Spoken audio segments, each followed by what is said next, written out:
So I'm going to show some stuff you can do for game development with Houdini, because I'm part of the game development team at Side Effects. So first we're just going to look at the game development toolset that we build, and then we're going to do some high resolution mesh origami, or whatever that means, right? So about the game development toolset, like I said, we want more people to use Houdini for game development, so that's why we've been building the game development toolset.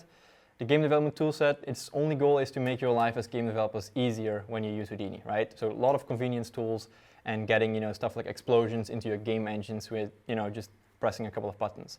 So it's being built by Luis Cruel, Mike Linden, and myself, and it's hosted on GitHub, and it's completely free. Every node that you find in there, every tool is also fully open source, so you can go in there, make changes, and see how we built it. It's actively being used in production, in games, in VR, in film, in other industries, and it's not tied to Houdini builds, meaning that as soon as someone sends us a feature request, we can evaluate that, we can build it, and we can ship it as soon as we want. We can also do rapid prototyping, and we can also fix bugs immediately, right? So if someone sends us a bug, we can fix it, and you get the fix immediately. So I think the record we have is someone submitted it, and within the hour we fixed it, and they could continue in their pipeline. So it's really fast.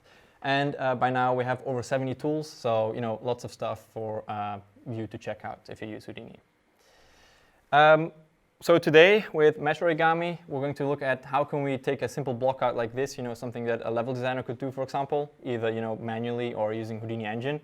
And combine it with a sort of tile that we see here. So these are a couple of bricks, and it's a mesh which we can tile. So it's a tiling mesh. If you combine those and we project them onto each other, we can create something like this, right? So really easily with a procedural solution, we can take something that is very low poly, just a simple block out, and project high resolution geometry on top of that. So be it either game ready resolution a mesh, right, or a high poly mesh, which later we can use to, for example, bake it down to a texture. So let's jump into Houdini and start building, or take a look at how we can build such a low poly wall. Okay, you guys can see this, that's good. So to start off with, let's say we have a simple curve like this, right? We can make changes to the curve by just hitting enter, selecting a point, and modifying it. And we can do that anytime we want while working in Houdini, right? Even if we're already at our end result, we can keep making changes to every single node in our sort of history of what we've been building, right? We also have this second line, which we see here, and we're going to sweep that along the curve that we have, giving us this sort of planar surface. After we've done that, we just do a poly extrude, extruding it up, and we also tell it to use this distance and output this group, right? So output back, meaning we get a closed mesh. Also important, we export out this group, meaning that we now know from Houdini that this top side, right, the top face, so if we enable and disable this, we can see that front is the top part, right? So with this group, we can basically, without calculating, know what the top is. So if we now make changes previously with the curve, add more segments, make it longer, make it shorter, that group is fully procedural. So as soon as something above it changes, we now also have the newest version or the newest data in that group. We then use that group to do a poly bevel, right? So we don't need to tell it use these edges, we just tell it use the top part, and then Houdini knows what to do. Next up, we're going to do a UV flatten, giving us these UVs. And I'm going to show you how easy it is to do these UVs with some of the new tools that we have. So all we do, hit tab, we do UV flatten, and we select the tool, and we can see that we don't have any decent UVs yet, right? So this is just a top projection it does, I think. So spacebar 5, and we now have our UV view here. Is that big enough for you guys to see? Yeah? Okay. So spacebar 1 to go back to our geometry here. Perhaps we can make it a bit bigger. Select that tool, go to a viewport, and hit enter. And it now gives us, at this top bar, a couple of tools we can use. We can cut edges, we can sew edges, we can pin edges, and we can also straighten edges. So in this case, first thing, what we're going to do is cut edges. So I'm going to select this edge here, I'm going to select this edge here, I'm going to select this edge here, and this guy, and I'm not going to select the whole thing, I'm just going to press A, and then it's going to cut the entire thing for me, right? So it finds the shortest path from one edge to the other edge we have. I'm going to cut these as well, and we can now see that we already have, a nicely unpacked UV shell. But it doesn't really look good. We need to straighten it. So we go back to our tool, hit Enter, select the straighten method, select this top vertex, go here, hold A, hit Enter. We now straighten that part. We can select this guy here, figure out what the bottom part is, hold A again, press Enter again. We straightened it. Select these two guys, and that guy, and that guy, and that guy. Do another Enter. And we can keep doing that as long as we want. And at some point, it will already figure out automatically, OK, it wants it straightened like this, so it does the rest for you. So here's the end result, right? We have a nicely laid out UV shell. Then what I'm going to do next is I'm going to scale up my UVs. So with a simple UV transform, I'm just going to scale them up 15 times, as you can see here. The reason I'm doing that is that in the tool, I'm going to use my UVs to basically project my geometry on top, right? So the bigger my UVs are, the more tiling I will get. So if I scale it down, the less tiling I will get. Once I have that, I use one of the convenient game dev tools to simply tell it, take my mesh, center it on the x-axis, find the lowest point on my y-axis, set that to the origin, and same for the z-axis, set it to the center as well. Once we have that, we just drop down an output node and jump up, and we have our low poly wall. So for the low resolution tile, there's a couple of ways of creating such a tile. We can either, manually build it by taking a texture and pushing around vertices, or what we can do is we can create an image in Houdini, in COPS, or in Photoshop, or in any other application. And I'm going to use this as a height map on my height field, which is essentially a 2.5D voxel system, because that's how the terrain system in Houdini works. So once I have that, I need to convert that into polygons, of course.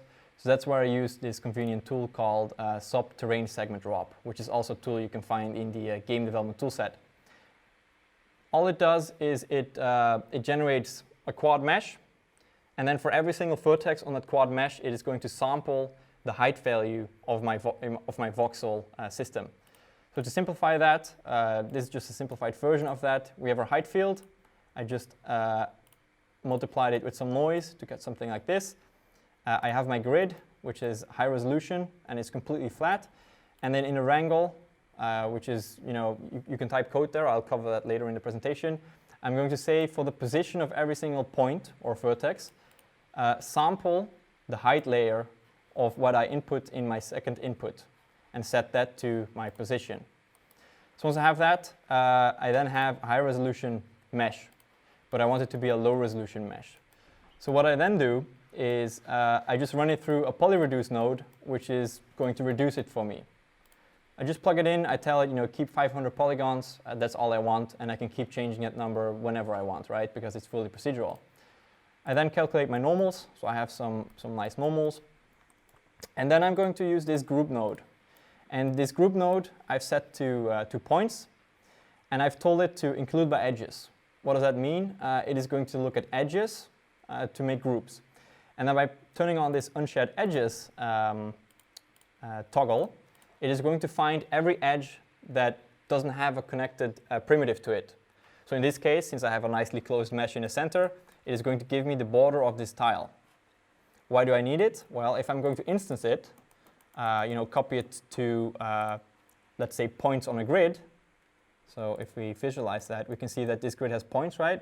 And I'm going to put every single tile of that source tile I have on one of those points, giving me a surface like this. And then I'm going to fuse them, which is basically merging vertices, right?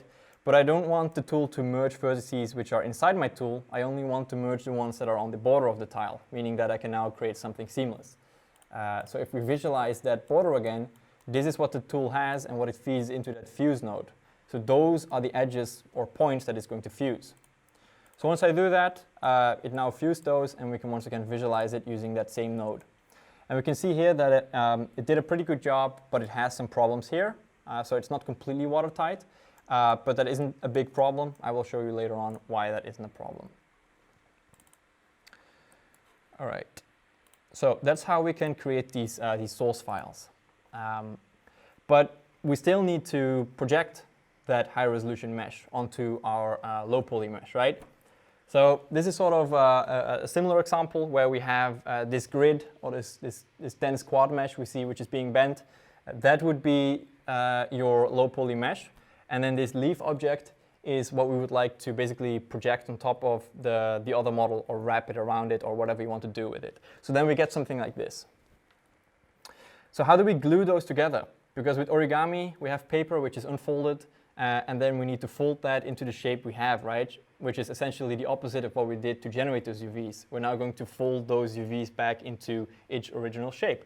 So how do we do that? There's a couple of ways of working in Houdini. First one is being in nodes, right? Which is similar to Unreal Engine's blueprints. You just play with nodes, play with parameters you find on those nodes, and you can get really easy networks and you can get really complex networks. It's really up to you to whatever you want to build. The second method is combining nodes and code. And one way of coding in Houdini is VEX. So VEX, as it says, is a high performance expression language used in many places in Houdini, such as writing shaders. But not only can you do shaders with this, you can also manipulate points and primitives in Houdini. So by doing that, you can also multi-thread that, meaning that you have an operation which you're going to run over every single point, and we're going to do that later on. So VEX is loosely based on the C language. So if you're familiar with that, it's really easy to learn. So just start with that, read the documentation, and you can keep going learning it. So VEX, where do we put this VEX? Like I said, Houdini has nodes, right? One of those nodes is an attribute wrangle.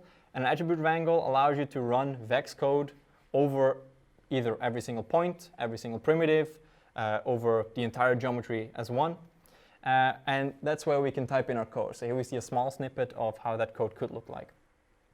And here we see a different snippet, which looks more complex, but once again, if you just read through it and you're familiar with scripting in general, this will look really familiar to you. And the great thing is that at the top here, for example, we can say CHF multiplier, meaning that we can create a parameter on here, meaning that this will basically be replaced by this value. So we can create sliders, and the VEX wrangle, or the attribute wrangle, will take this value and use that for your node. So if you write logic and you have these parameters, promote them to somewhere you want to use it to work, and then he can play with the code or change variables, basically, right? So once again, how do we glue them together with this VEX code? We can use a function called xyz_dist. It's a simple VEX function. All it does is, for a point that it runs over, it is going to find the closest point on a surface of a different input. So in this case, I'm going to be using the top one, which says float xyz distance geometry and then vector origin. What that basically means is the geometry part you specify, I'm going to use myself every single point. And for the origin, I'm going to plug in my current position as a point. And it's going to give me back a float value. So here we see the version of the function that I'm going to use, right? Specify the origin, and then I'm going to use this add prim and add UV. If it says add in the function, that means that it's not going to be reading a variable, but it's going to be writing a variable. So in this case, if I type in a variable name on this location, it's going to be writing a value to that location.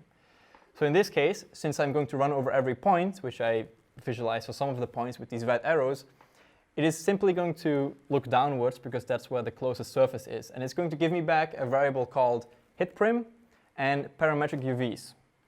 HitPrim is basically the primitive number of the primitive it hit of the closest surface.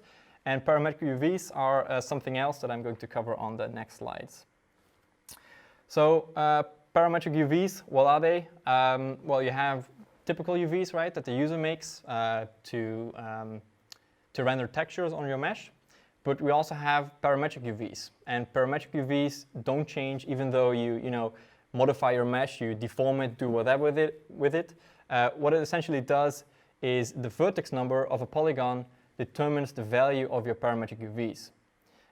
So if you have a triangle like this with 0, 1, and 2, it is simply going to be for 0, 0 and 1. For 1, it's going to be 1 and 0. and for 2 it's going to be 0, 0. If you have more than 5 vertices in a polygon, the u value of the parametric uv is determined by the distance around the perimeter of the entire primitive, right? And the v determines the distance of the position of the point on average of all the points. So let's take a look at some values here. Let's say we want to have a point in between 0 and 2. That would give us a value of 0 and 0.5. If we want to have one in the middle, it's going to give us 0.33 and 0.33.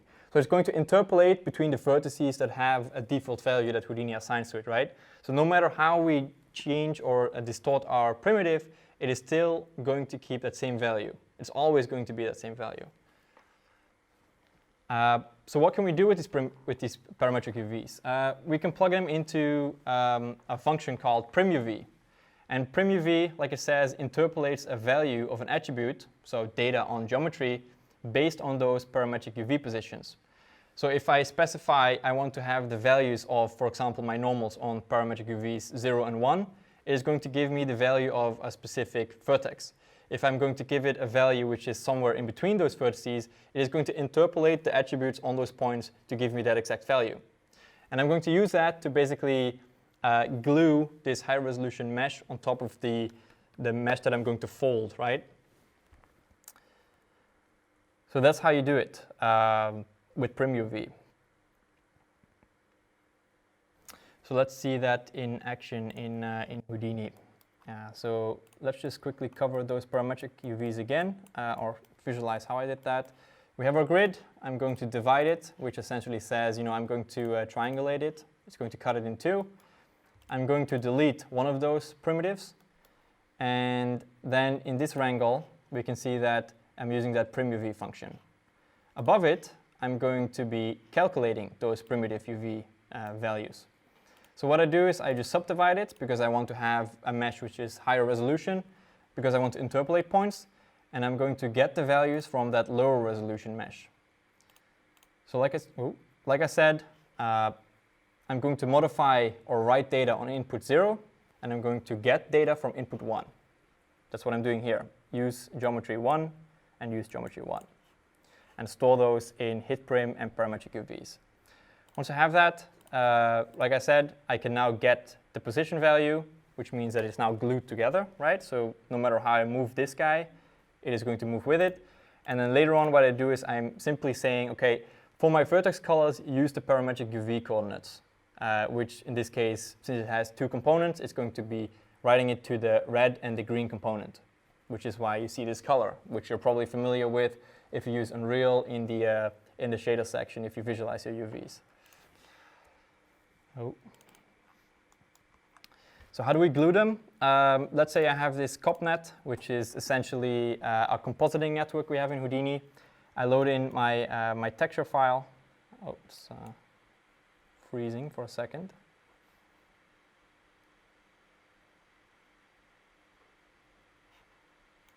Let's close Unreal. There we go. See, that solved it. Yeah, so we have our image, and what it did is it generated a mesh for us, which has values of an alpha, right? So I simply told it use this texture, and then I created a really dense grid and assigned vertex colors to that alpha. And then with a trace, what I can do is, based on that alpha map, I can now generate polygons. Well, I just want this one guy, so what I do is I select it and I delete the other ones. I use this axis align guy again to center it on the origin.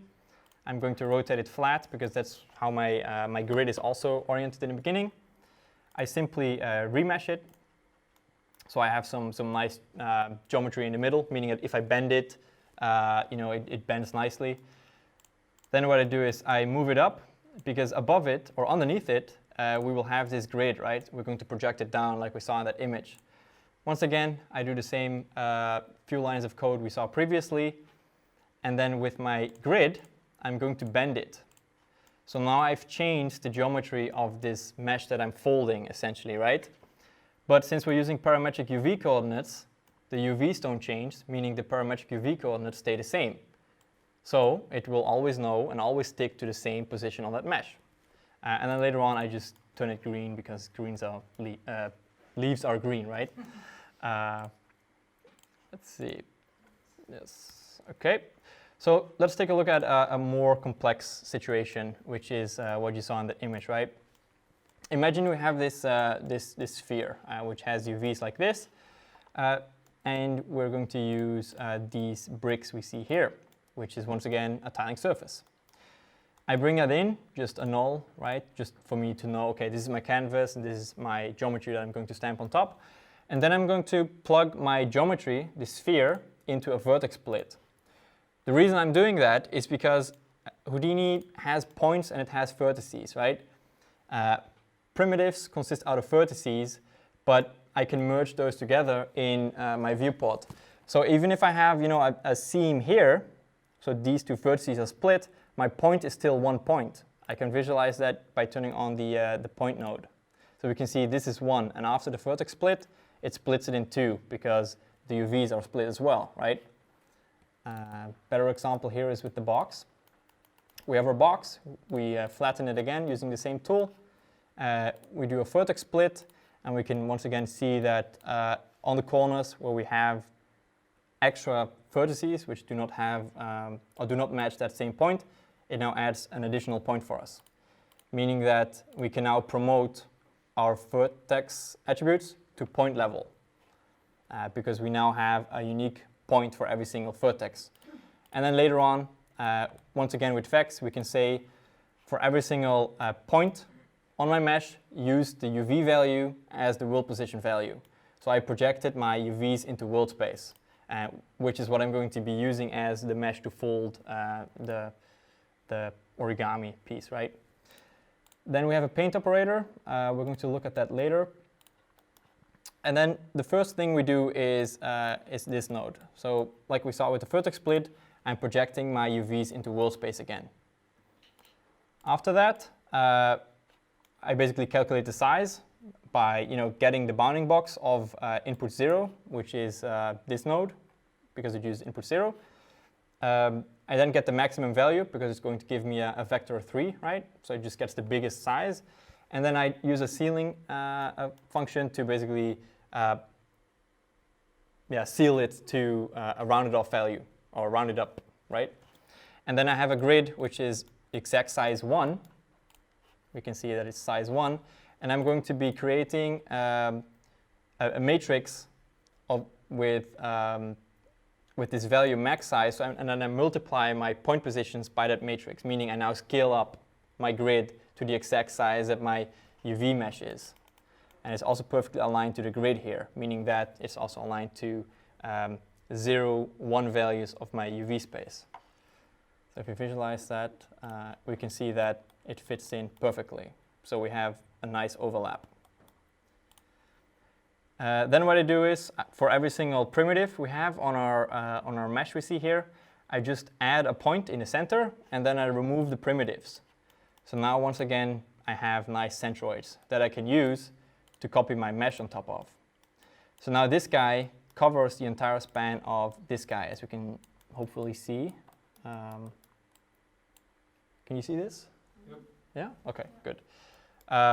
Then once again, I fuse it, giving me this mesh, and then I can group it, and we can see the border edges again.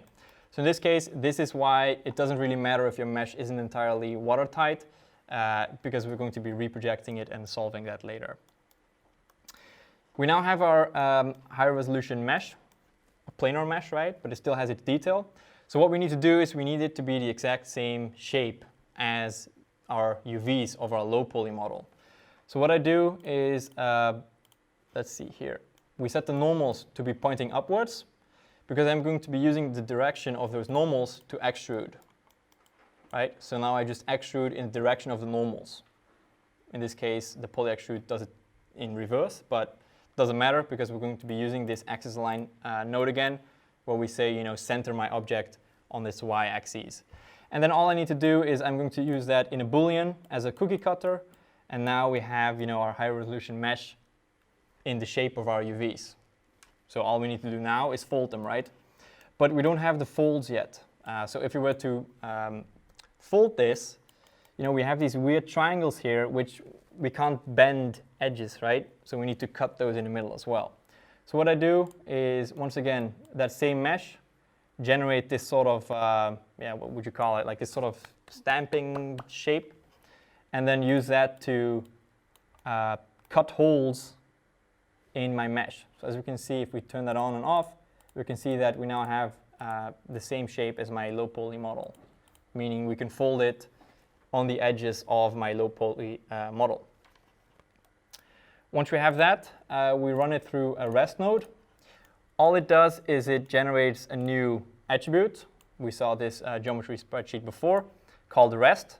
And all it is it stores the point position of its current position in that attribute, meaning we have a copy we can use later on. So should we change the position of my point, I can still refer back to that original position. I then fuse it again, because when we cut it, it made separated geometry. So now we fuse it.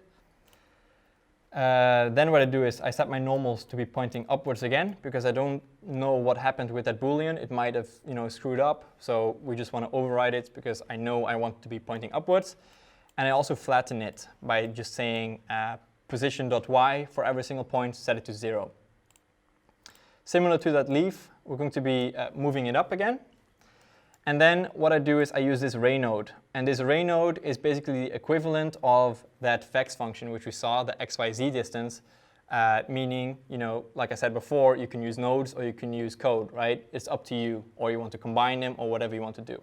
So with this ray node, we played with some settings here. So it's going to be pointing downwards. It's not going to be moving the points.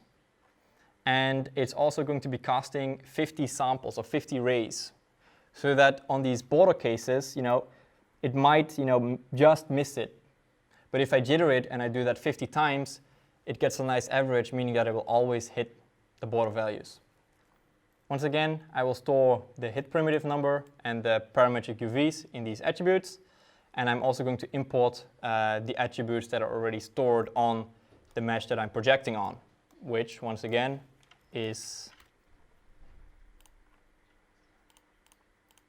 this guy, right? So it gets all the attributes from that mesh. Then what I need to do is I'm going to be using those primuv functions again, right?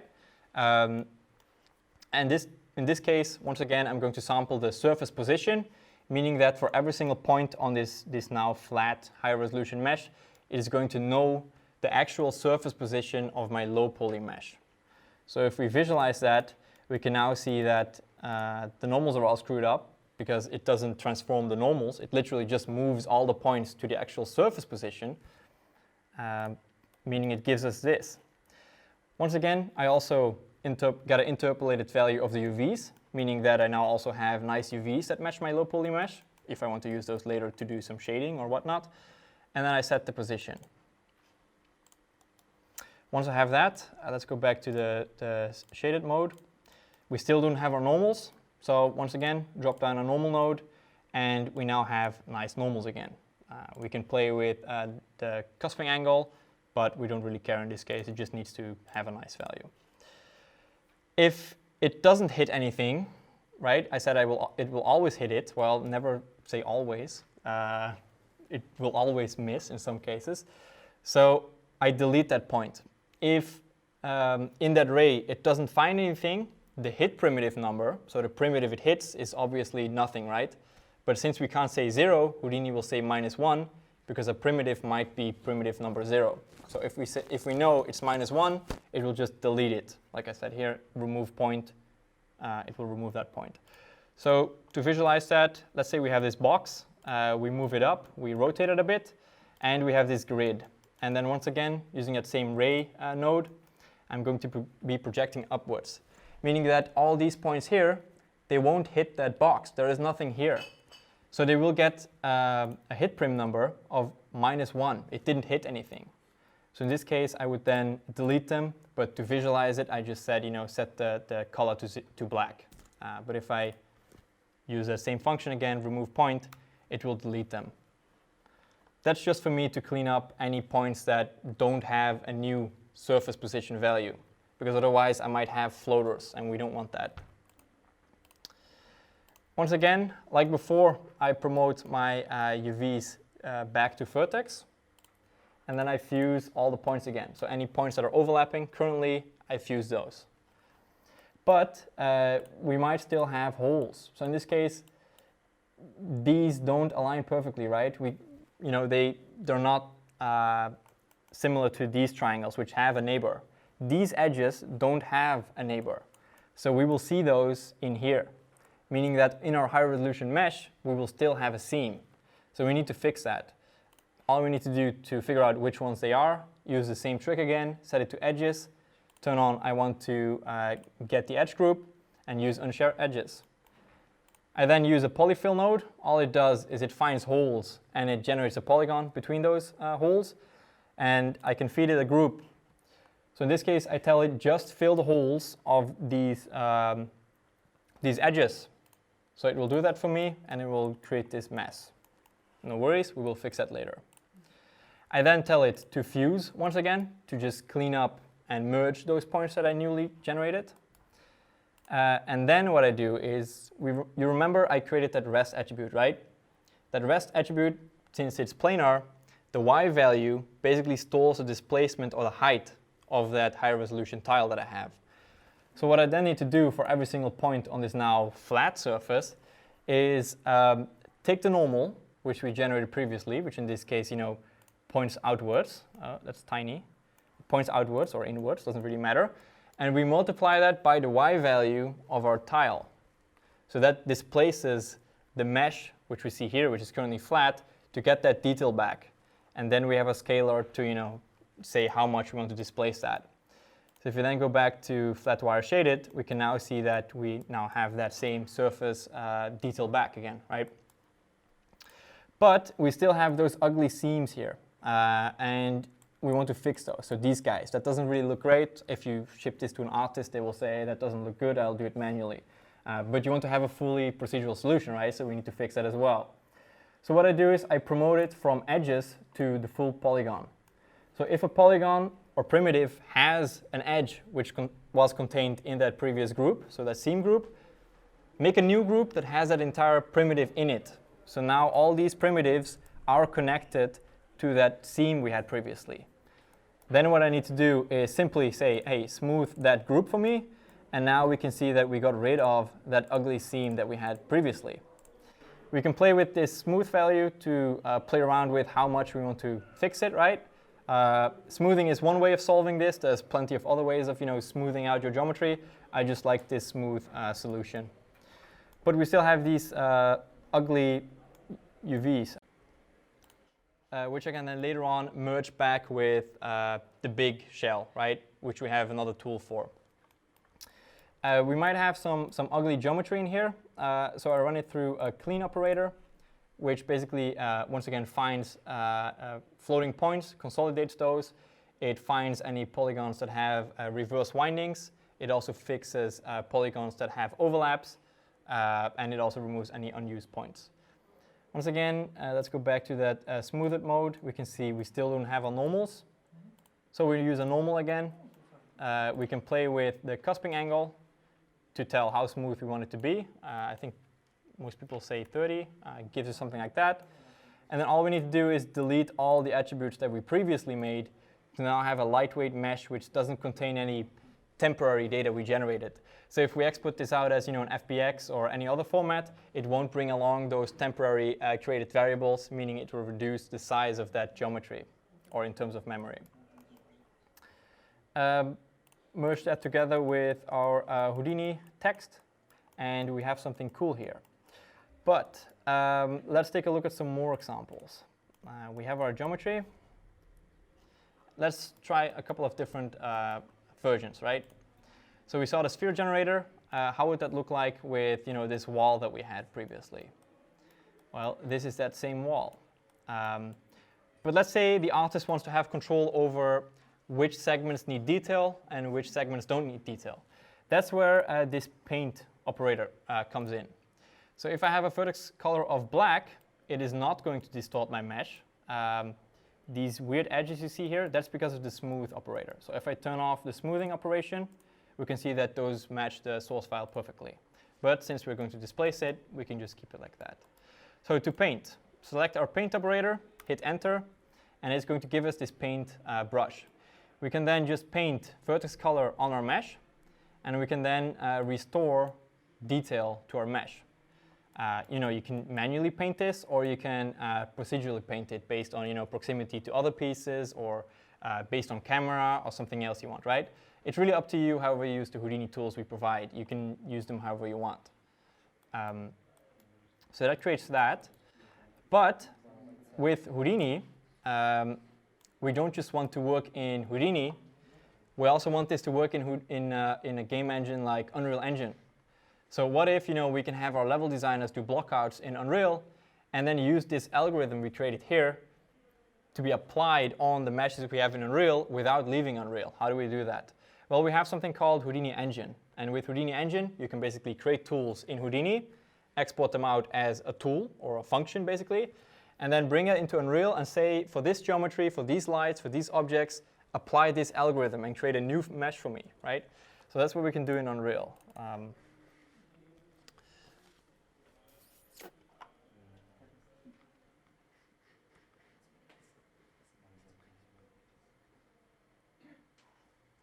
So we have Unreal, we have our wall.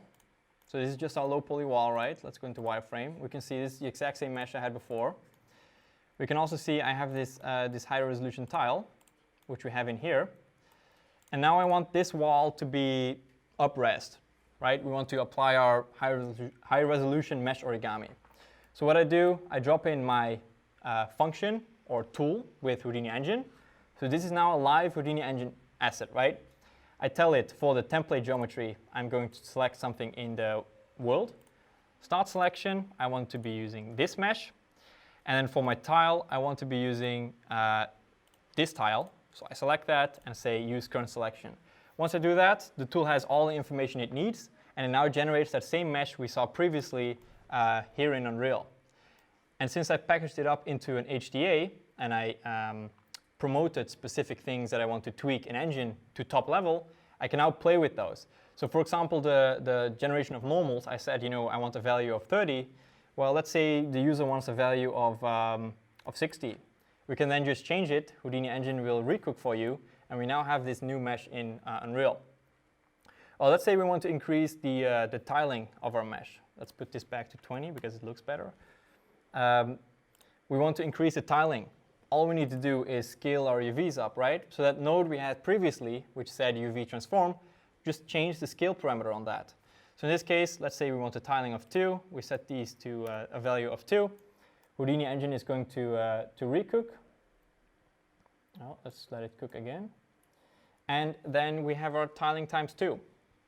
So you can see how powerful it is to use Houdini and Houdini Engine in your game engine, right? And the great thing is, we only had to build this algorithm in Houdini once, and we can use it in Unreal. But let's say you're working in Unreal, and for some reason your company now says, yeah, we're going to switch to Unity because of specific reasons. The great thing is, since you're using Houdini Engine also has an implementation for Unity.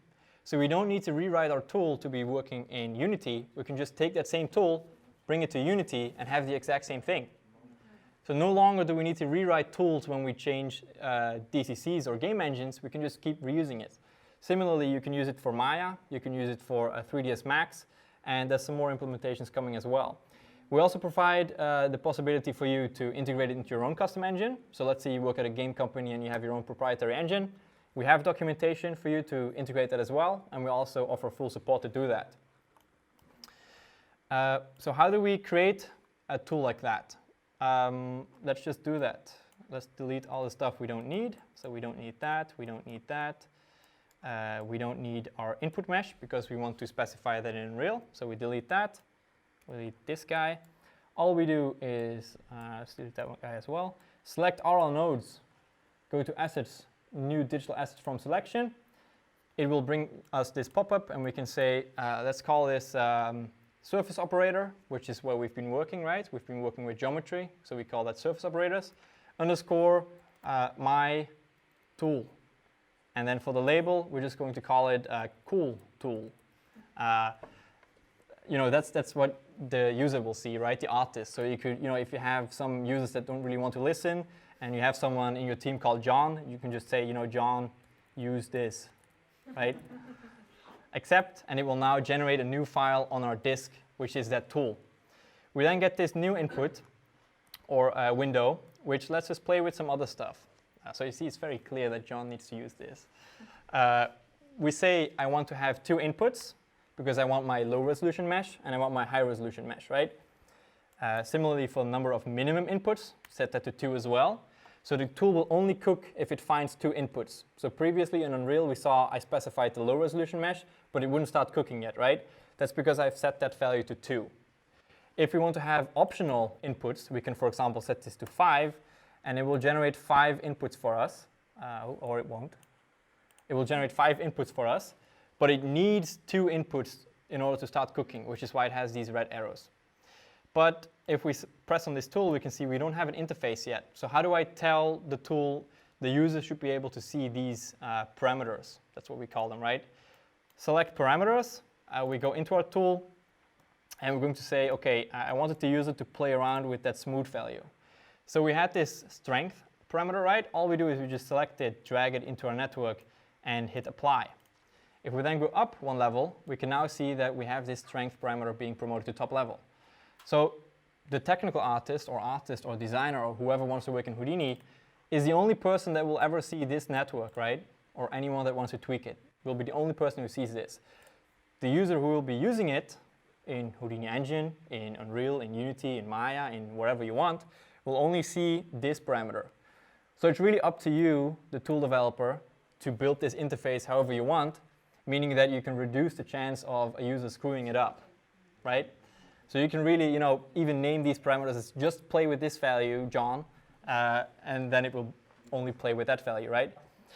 So we can keep doing that with multiple parameters, and then I've prepared an example scene where I already built this tool with everything that I wanted to be promoted. So let's wait until it opens that scene. So here we see that same tool, right? In this case, I didn't call it use this John. I called it game dev mesh origami, and I promoted all the parameters that I want the user to have access to. So in this case, if we visualize this and let it cook,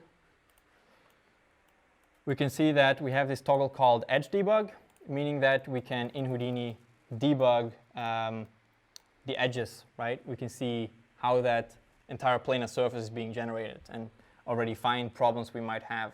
For example, if the user didn't create proper UVs for a low resolution mesh, we would see that it would screw up in this stage already.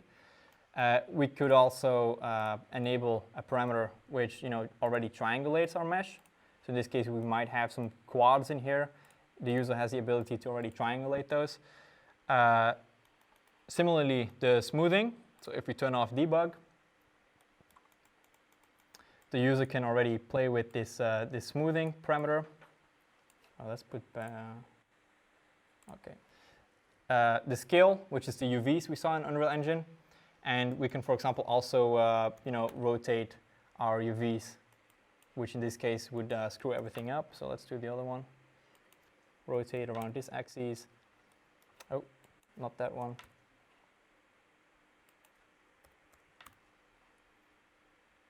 Yeah, so in this case, I rotated my UVs, and we can see that the pattern changes as well. So this is an example of why you need to tweak your interface, right? I added 3 values, but the only one you want the user to play with is the Z component of this parameter. So I could have also made a float value, which then the user wouldn't be able to screw up like I just did. And then I also, that value we saw previously, where I multiplied the normal by the offset of that small tile by a 0.5 value. Well, that wrangle, which accepted the parameter, like I explained in the beginning, we can, for example, say use 0.1 offset, meaning we can play around with how much detail that is going to get. So if we set this to 1, it is going to get that full displacement. But of course, if you change the tiling amount, this value also needs to be tweakable. So that's why I promoted it. Yeah, so that's what it is in Unreal. So what we did is we built a game development tool set, right? Or a game development tool, which would be included in the game development tool set. We also have more tools. like I said, we have 70 tools, so you can download those, check them out, like we saw this one. Another example is this tool called Mesh Tiler, which essentially takes meshes scattered on a surface, which like this, right? It doesn't tile, and it will convert it into a tiling format. So imagine we have this surface, and we scattered some mushrooms, we scattered some what are these, branches, and some ferns, and we want it to be a tileable format, either one of these two. So we add our surface, and then it will convert it into either this one, which is what you would use to, for example, bake it down to a texture, or it would convert it into this one, which is essentially a puzzle piece, right? So if we were to take this guy and put it on the right side, we would see that it wouldn't have overlaps there. So here we see that same result being instanced nine times, right? 1, 2, 3, 4, 5, 6, 7, 8, 9. And then we can debug which objects on the borders are being tiled, right, or being moved around. But as we can see, on the borders, what usually happens is that it gets a higher density of objects, meaning we can see obvious tiling patterns. So that's why we also added a slider which allows you to reduce the density. So it will remove objects on the edges on both sides, so it tiles nicer. So we have a sphere, we copy those bricks on it, we simulate it, we use the tool, and we bake it down to a texture, and we have a tiling texture. So the only thing we now need to do is change that source file, so this brick, into, let's say, water bottles. We run it through the same tool again, all the water bottles will file down, and we now have a tiling water bottle texture. Or we use multiple meshes, right? So as you can see, Houdini is really nice. You build tools once, and you're able to reuse those as many times as you want, right? So you're basically writing functions like you were when writing script, right? You can reuse those however you want. So here we see that same texture now also being copied. The game development toolset doesn't only have tools that allow you to optimize content or bake down content. We also have tools that allow you to create content, like, for example, the mesh origami tool we saw. So Physics Painter is a tool that allows you to iteratively paint a scene with meshes that are simulating. So this tool contains a pre-configured topnet, meaning that the simulation aspect has already been configured by me, the developer, meaning that the user doesn't need to touch it. Meaning that if you don't have an effects license, which is by some people considered expensive, you can also use a core license, which is more affordable, right? It doesn't feature any of the effects tools. But since I converted my simulation network into an HDA, I can use that in a core license. The tool also features controls for variation and allows you to swap out low resolution meshes for high resolution meshes. So that's a lot of text, and let's see what it actually does. So here we see the interface of that tool. So on the left side, we have our node network, 3 boxes, these 3 boxes merged together, cleaned up with a Boolean, did some normals, plugged that into the tool. And on the right side, we have our interface, has a couple of buttons here, has some parameters, and these are the objects we're going to paint. So when using the tool, this is what you do. You play with the values, so initial orientation, some scale. We say I want to paint with 6 objects. We say these are the 6 objects I want to paint with. Hit enter, start painting them, hold the right key, and it will simulate for you.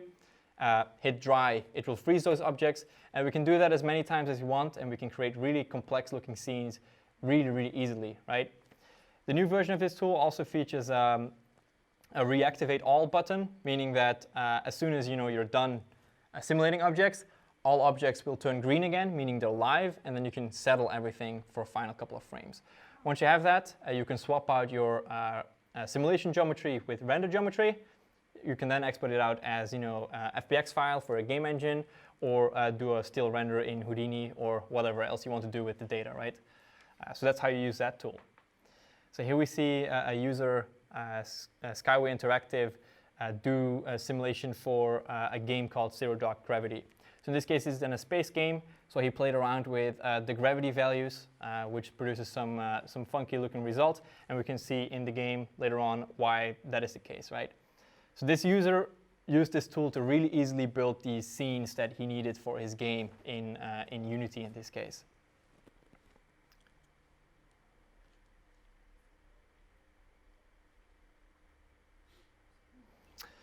Like I said, we have 70 tools. It's really difficult to learn 70 tools from scratch. So we built this new website called sidefx.com/learn/game-tools. And we basically categorized all the tools into geometry tools, like, for example, the one we built today, UV tools, procedural UVs, right? Texturing tools, for example, baking down high resolution meshes to low resolution meshes. Real-time effects tools, like for example the vertex animation textures that we saw in the previous presentation.